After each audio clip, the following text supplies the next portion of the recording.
Hi everyone, welcome to my channel. Hi students. So welcome to our class. Today we are going to study about previous board exams questions which are asked related to the chapter chemical equations. So let us move into the questions which are given and asked in the previous board examinations. Okay, so the first question which was asked for 4 marks. So why should we balance a chemical equation? Take one example, okay, and explain the procedure of balancing chemical equation. So why should we balance a chemical equation? Right, children. So according to the law of conservation of mass, okay, number of atoms on both sides of equation should be same. So we should balance a chemical equation.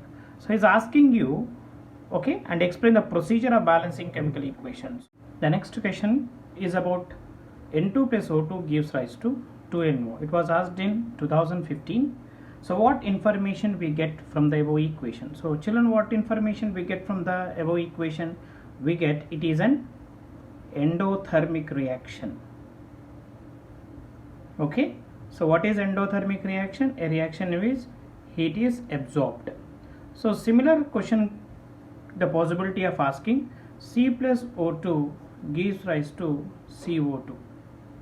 So what information you get from this? Yes, it is an exothermic reaction. Okay, in the same way we will discuss of the possibility of questions also which could be asked in the coming examinations. Okay, now the next question, June 2016, for 2 marks. Predict the product of given reaction if any. FeCl3 plus Zn. Okay, we have to predict the product. So ZnCl2 plus Fe. So here zinc is more reactive than iron. So we get a product called ZnCl2 plus Fe. Okay, so iron will be displaced from ferric chloride, will get zinc chloride plus iron. So what will be the reverse reaction? No reaction. Why? Iron is least reactive than zinc, so iron cannot displace zinc from zinc chloride, so here no reaction. Now the next question, balance chemical equation. So one equation is given that you need to balance, which is familiar one, C3H8 plus O2 gives rise to CO2 plus H2O. So how do we balance? We all know it. Okay, so let us balance it. Number of carbons on the left hand side are 3, right hand side is 1, so place 3 before CO2. Carbon atoms are balanced. Now let us look into number of hydrogens. Hydrogens on the left hand side are 8, but on the right hand side are 4, so place 4 before H2O. Okay, hydrogen atoms are balanced. Now oxygen on the left hand side are 2, but on the right hand side are 3 into 2 6 plus 1 into 4 4, total 10. So if I place 5 before O2, number of oxygen atoms are balanced. The next question, again repeated in 2017, balancing the chemical equations. So Na plus H2O gives rise NaOH plus H2. So what are the elements that are present? Sodium, hydrogen, oxygen. So left hand side number of sodium atoms are 1. Okay, hydrogens are 2, oxygen 1.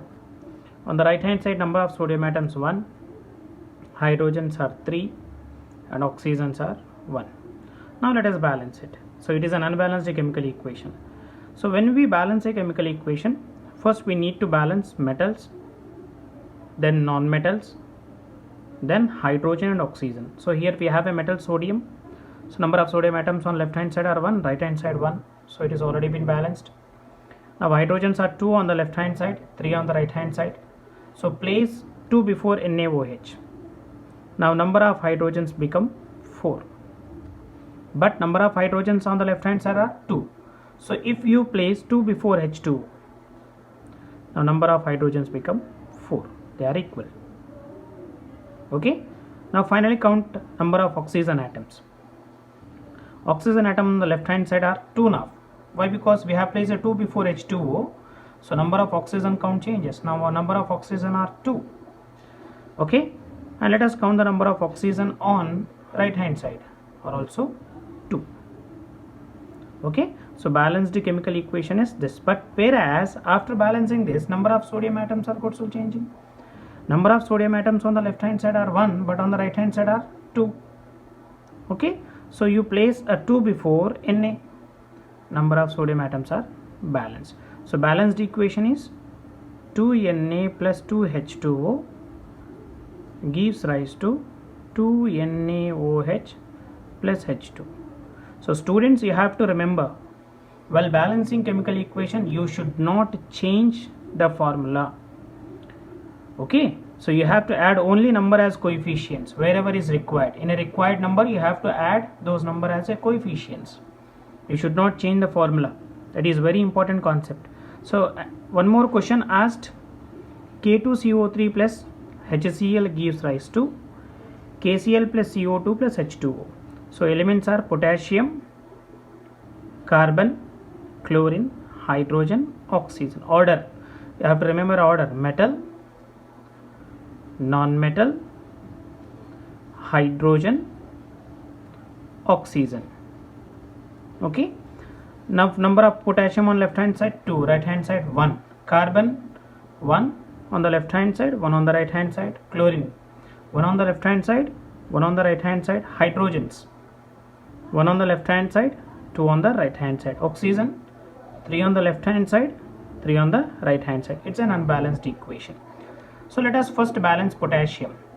So potassium number of atoms on left hand side are 2, but right hand side are 1. So place 2 before KCl, number of potassium get balanced. But at the same time, chlorine number get changes. Now number of chlorines are 2. Okay. Now next carbon, 1 on the left hand side, 1 on the right hand side, balanced. Okay, chlorine 1 on the left hand side, 2 on the right hand side. So place 2 before HCl, number of chlorines get balanced. Now count hydrogen atoms. So hydrogen atoms, due to placing 2 before HCl, number of hydrogen count changes. It is now 2. Now count the number of hydrogens: 2 on the left hand side, 2 on the right hand side, balanced. Oxygen 3 on the left hand side, 3 on the right hand side, balanced. So balanced chemical equation is K2CO3 plus 2HCl gives rise to 2KCl plus CO2 plus H2O. Okay, again you have to remember, you are not supposed to change formula, only you have to add a number as a coefficient before a formula. Okay, now the next question, how do you test nature of solution formed on dissolving calcium oxide in water? What is the nature of solution? So this is about activity 1. Okay, do you remember activity 1, children? So what we did in that activity 1, we took a beaker. In that beaker we added calcium oxide to the water. Okay, and what it forms? Calcium hydroxide. So when we touch the bottom of the beaker, what we have seen? We have seen it is hot. Means, so when calcium oxide reacts with water, it releases heat energy. So if any reaction which releases heat energy, what type of reaction we called? Exothermic reaction. So in this question, what he is asking, how do you test nature of solution? See, remember, so test of nature of solution, we test the nature of solution with the help of litmus paper. Okay, so we have 2 litmus paper which are very important one, blue litmus paper and red litmus paper. If a substance is acidic, okay, if a substance is basic, how do we test? So if a substance is acidic, when you dip a blue litmus paper, it turns into red. Okay, if a blue litmus paper turns into red, then it is acidic. Okay, if red litmus paper turns into blue, okay, if a red litmus paper turns into blue, then it is a basic. Now here in this question, what is the question is asking? What is the nature of solution? So when calcium oxide reacts with water, it forms calcium hydroxide. When we test with a litmus paper, we observe that, okay, red litmus paper turns into blue. So if it turns into blue, what we call it as? Calcium hydroxide is basic in nature. Okay, it is one of the very important activity. Okay, do remember, so in this chapter we have 3 activities in the starting of the lesson. Please go through those activities very carefully. Okay, hope you have understood this question. Let us move to the next question. Now the next question which was asked in June 2016 is, balance chemical equation. So chemical equations were given, we have to balance it. So the first one is Zn plus AgNO3 gives rise to ZnNO3 taken twice plus Ag. So in this case, so here you can find polyatomic ions. So when the polyatomic ions are present on the both sides, they are counted as single unit. So NO3, SO4 2 minus, NO3 minus, CO3 2 minus, OH minus, these are polyatomic ions. So we should count these polyatomic ions as single unit. So when there is a polyatomic ion, so this is the order you have to write it. First polyatomic ions, then metals, then non-metals, hydrogen, and then oxygen. So what are the elements that are present? First polyatomic ion NO3, then metal called silver and zinc. Okay, now let us count on the left hand side and on the right hand side. Nitrate on the left hand side 1, on the right hand side 2. Okay, silver 1 on the left hand side, 1 on the right hand side. Zinc 1 on the left hand side, 1 on the right hand side. So number of nitrates are unbalanced. So place 2 before AgNO3, number of nitrates get balanced. But number of silver get changes, now number of silver are 2.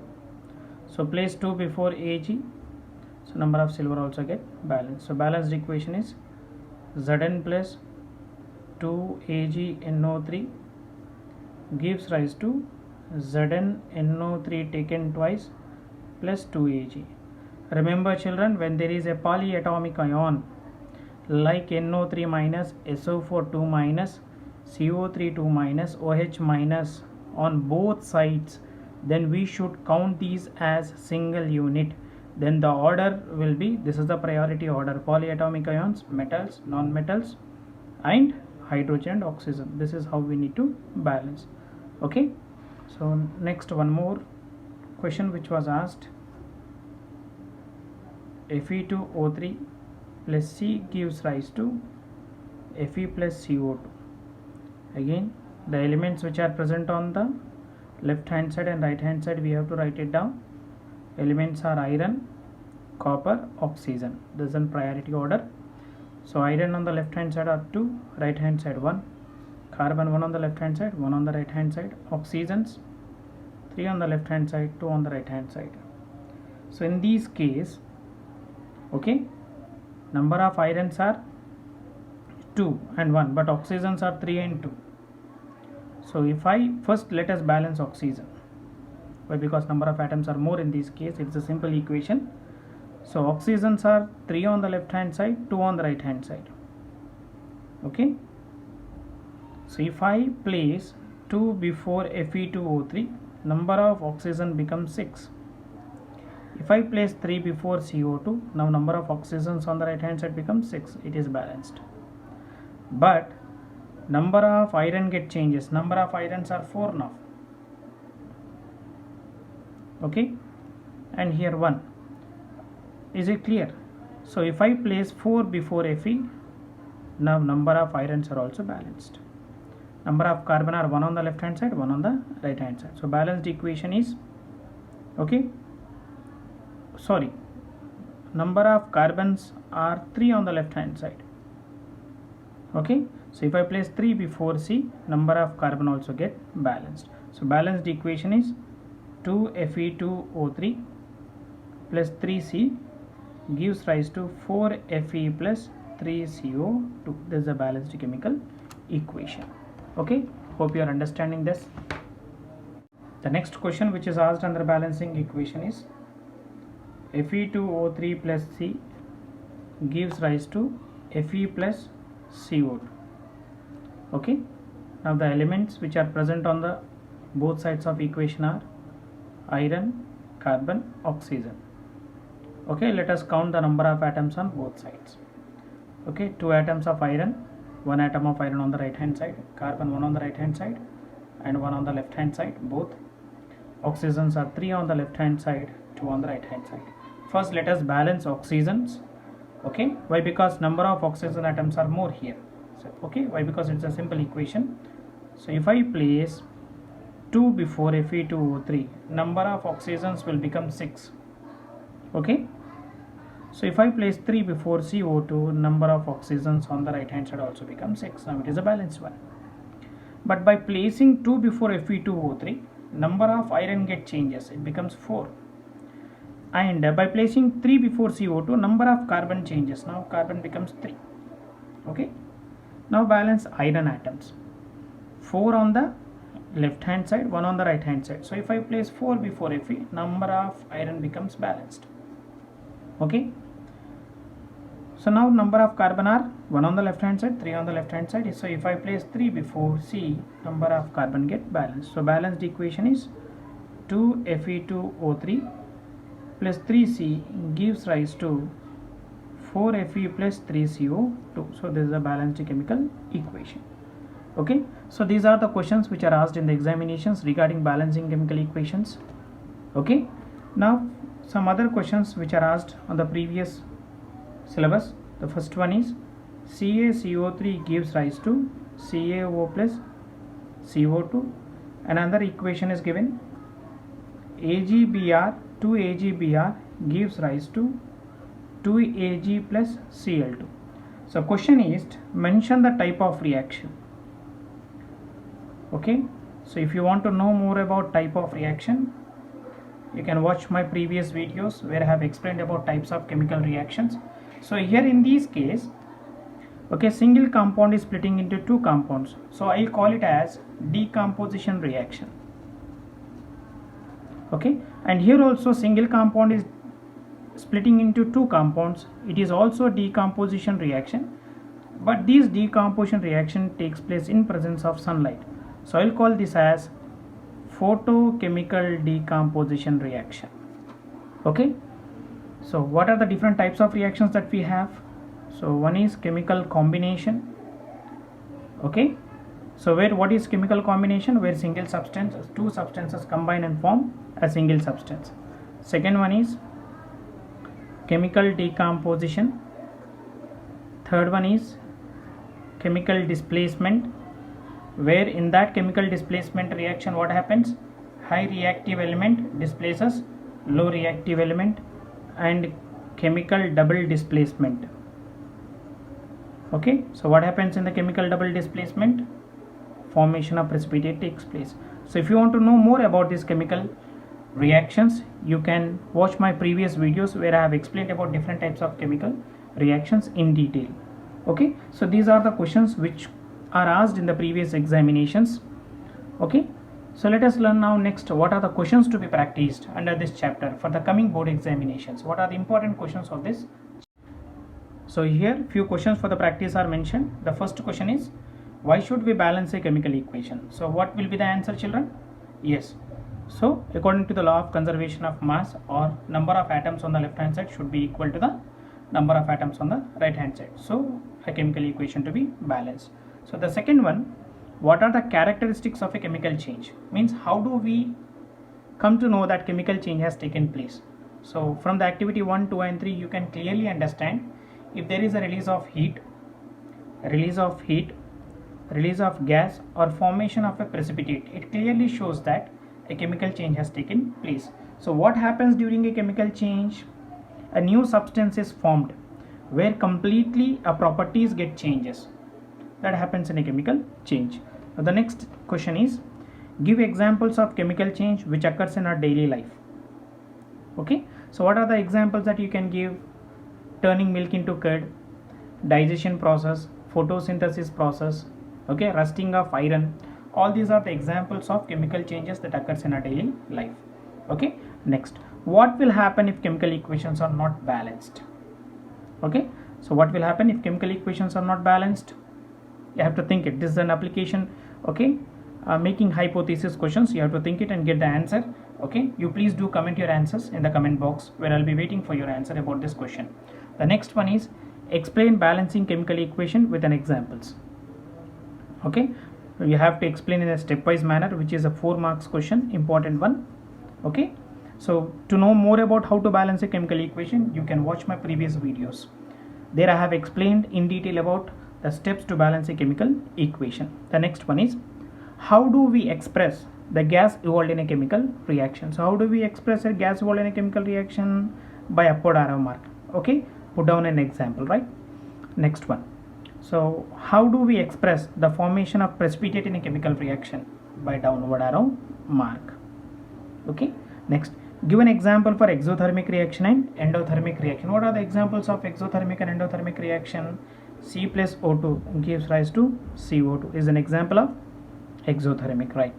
N2 plus O2 gives rise to 2NO is an example of endothermic reaction. Now next 4 marks question. What information we get from a balanced chemical equation? Very important. Or what do we interpret from a balanced chemical equation? So what information we get from a balanced chemical equation? Yes, we can know the reactants and products. Second one, we can know the ratios of reactants and products. We can know the molecular masses of reactants and products. Okay, so and we can find the volume of a substance if gas is involved. We can find the number of molecules and number of atoms from a balanced chemical equations. So these are the above information we get from a balanced chemical equation. Next one is, explain with an example how do we make a chemical equation more informative. Okay, that's also a 4 marks question. Okay, now next 1 mark question. What is skeletal equation and what is formula? So these are the questions regarding the chemical equations. So please do practice these questions, which will be helpful for your coming examinations. So if you like my video, please do like it, share it and subscribe it. Thank you children. Have a good day.